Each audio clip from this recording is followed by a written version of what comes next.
Bonjour mes amis, hi guys. Well, it doesn't look like it's going to be a good year for uptick in terms of compensation at work. And I'm getting used to wearing Seiko again. Maybe the longer lifestyle is going to be behind me very soon, and I'm going to get rid of a bunch of things. And so I pulled out a watch that I haven't worn since I presented on the channel almost 2 years ago probably. And it's very hard to find SNZF35. This is a K1 model, so made in Malaysia. And it's got the IWC Ingenieur look here with the sort of a porthole bezel. Nicely done. They didn't go all the way with the integrated bracelet. That would have been really cool. But the bracelet has this polished center bit that kind of ties in with the polished little dots there on the bezel, which has a fine brushing all around, and then nice polished section right below that. It's a very flat watch. And you get the date little movement, which is incredibly accurate to the second. I've said it. I gave the watch a shook yesterday, set the time, and it's been running perfectly on time. The loom is strong on the hands, but on the dial you only have a little pip at 12, at 9, and at 6. Nothing around the date window. So you're gonna see here Roman numeral. You can switch between the Roman and English. So 5 is for Friday, of course. You can see here on the side. I mean, it's a cool model. Hard to find. I've seen on the web there's a few, or at least one available in Indonesia. So if you can speak Indonesian, you know it's a big country. So maybe some of you live there or have a contact, and if you're interested, you can maybe find it there. I can't see it on eBay. You might find it by chance if it's mislabeled. I think there was a listing, but the link doesn't work anymore. So you've got a cool sector dial with those Omega Aquaterra type vertical ridges in the center. It's probably a discontinued model from a long time ago. And water 50-meter resist. Cool little touch there. Automatic 23 joules.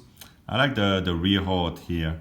So all around you get the minutes indices at an angle, and as you can see, the dial doesn't line up with the numerals and the pips on the bezel. But as the date lines up properly, it's not like you can just turn the dial, because then the date is not going to really line up. I think it's the bezel itself, and I don't know if the rear hoard is attached to it. But the bezel lines with the rear hoard but doesn't line up with dial. So it's like I want to try to screw it harder that way, to get it to line up, but it just doesn't move. Maybe a watchmaker could sort this out. I don't really care. Honestly, I don't care. So I paid like, I don't know, $100 for this watch. Found it by chance around here. Thought it was a cool look. And I like those cheeky homages, Seiko 5s. The logo is quite cool on this watch, and you can see the light play. It's a flat, I'm guessing that's not sapphire, that's going to be Hardlex crystal. At the back you have this display case back. There you go. 7S36 movement. So it's interesting as a first watch for a kid, but this one being a bit rare, I think it's more for the Seiko fanboys. And I had put it on the strap, but it's back on this bracelet, which is a bit old-fashioned, but actually it's very smooth. I like those Seiko bracelets. Slightly noisy, but it's very cool. and they close very easily. Let me put the watch on the wrist. I'm doing this with an iPhone, so it's a bit difficult, but bear with me 1 second here. I like that it's very easy to shut it down with a very easy clasp. Doesn't take much space. The watch is mint, but I guess it was an unsold item because of that little defect. And there's a little bit of grummy stuff there on the bit of damage on the clasp. It was like this when I got it, but supposed to be brand new. I wasn't going to return it because there's no way I can find another one. Don't ask me to sell you this one. This taper is this bracelet doesn't taper actually. It's quite unusual. So it's a straight 20mm all the way, it seems.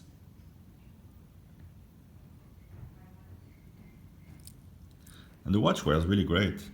I like that. I have just a bit of play here. You can see the watch suntan.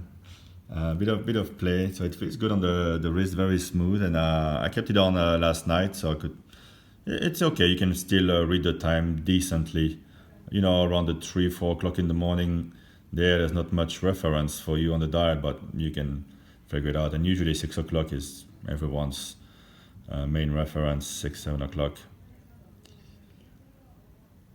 So yeah, I just wanted to show you the watch again, because the other video is probably buried very deep into YouTube now.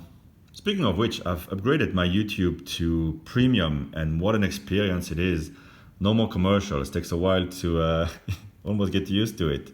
There's no interruption, so you can listen to full albums, and also you can close your iPhone and it keeps on working like the music app, like an iPod if you want.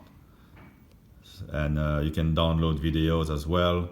So I like music, I like rock, I like bootlegs, so I can maybe so I listen to music like that, or I can download some videos. Sometimes they get taken away, you know, when someone uploads a bootleg, so it's great. As soon as you see it, that, I don't know, 1987 Guns N' Roses show in Fresno or something, you just download it, and even if they take it off, you still have it on your computer. But anyway, let me know what you think about this cool little watch. I'm gonna wear it for a while. Don't worry, I still have the long GLC and all that. But if it's as bad as I'm led to think, this year is gonna be pretty bad. Although the stock market is up, company stocks are up, someone is making money, but they do it off your back, right? All right. Take care, guys. Have a good weekend. Bye-bye.